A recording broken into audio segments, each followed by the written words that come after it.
Good morning, friends. I'm glad you're joining me today to hear another part of God's story. You might notice that where I'm sitting right now doesn't look like church. That's because I'm not at church today. I am at home. I am not sick, but I was around somebody who was. So I'm staying home for a little bit to make sure if I get sick, I don't get anybody else sick. That's the way I can love my neighbors this week. So since I'm not at church, I don't have my story basket, but I did have at home one of our Jesus Storybook Bibles that we love and we use at church, and some of you may even have at home. So today I'm going to read our story from this Bible. Before I open the Bible and I read, let's get our bodies, our hearts, and our minds ready to hear God's word. Please sing with me. Be still and know that I am God. Be still and know that I am God. Be still and know that I am God. All right, let's hear the word of the Lord together. Since I'm holding the camera with one hand and I can't read with just one, I'm going to set you down and turn it around so you can see the pictures. You won't be able to see me, but we'll be able to see God's word together. Hold on just a second. All right, let's open the Bible together. Today our story is called Daniel and the Scary Sleepover. I'm going to guess many of you have heard this story before, and that's okay. Every time we hear a part of God's word, we can learn something new. So I want you to be listening and see if something else catches your attention. Here we go. Things were not looking good for God's people. They had been captured and taken far from home, and now they were slaves of the king of Babylon. But God had not left his people. He was with them, and he was looking after them. Daniel loved God and obeyed him. Now God made Daniel able to understand lots of difficult things. So it wasn't long before the king of Babylon noticed him. King Darius liked how clever Daniel was, so he made Daniel his most important helper of all and put him in charge of lots of other helpers. But the others didn't like this. They wanted the king to like them best. They wanted to get rid of Daniel. So they spied on Daniel. They tried to find things wrong with Daniel, things they could tell the king, but there weren't any. None. They couldn't find anything at all, except there was just one thing. Every day, 3 times a day, without fail, Daniel, no matter what, Daniel went to his room, closed the door, and prayed. They smiled to themselves. Let's go get the king to make the law.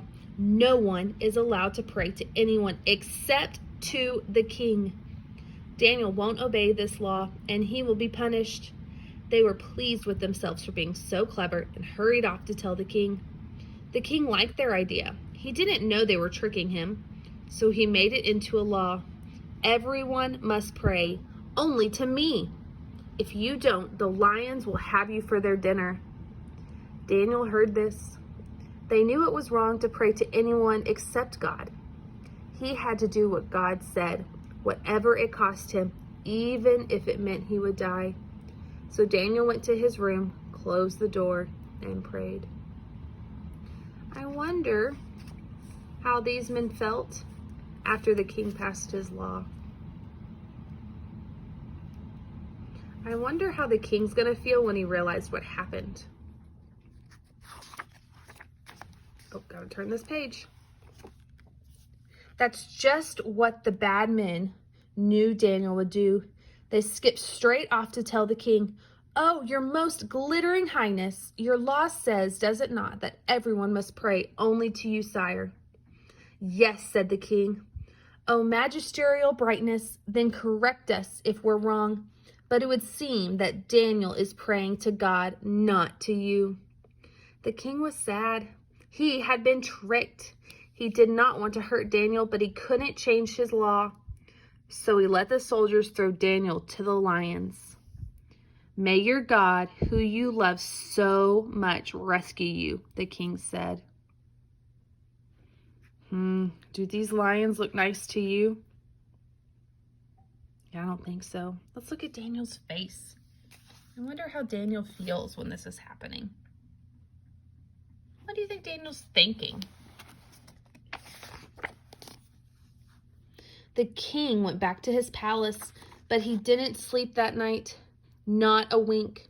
He tossed and turned until finally, at the first glimmer of dawn, he leaped out of bed and ran straight to the den. "Daniel," he cried, "has your God rescued you?" "Yes," Daniel shouted. God sent an angel to close the lion's mouth. And there, resting its head on Daniel's lap, was the biggest lion, purring like a little kitten. The king brought Daniel out of the den. "Look," he said, "Daniel doesn't even have a scratch." The king made a new law. Daniel's God is the true God, the God who rescues. Pray to him instead. God would keep on rescuing his people, and the time was coming when God would send another brave hero like Daniel, who would love God and do what God said, whatever it cost him, even if it meant he would die. And together they would pull off the greatest rescue the world had ever known. I wonder how the king felt when he opened the lion's den and he saw Daniel. I wonder what Daniel thought and felt all night long in the den. I wonder what the people of Babylon thought when they heard this new law that Daniel's God, the God we serve, is the true God. Well, friends, that's our story today. I miss seeing y'all, and I can't wait to get to be together in person again soon. I hope you remember to love God with your whole heart this week. Bye, friends.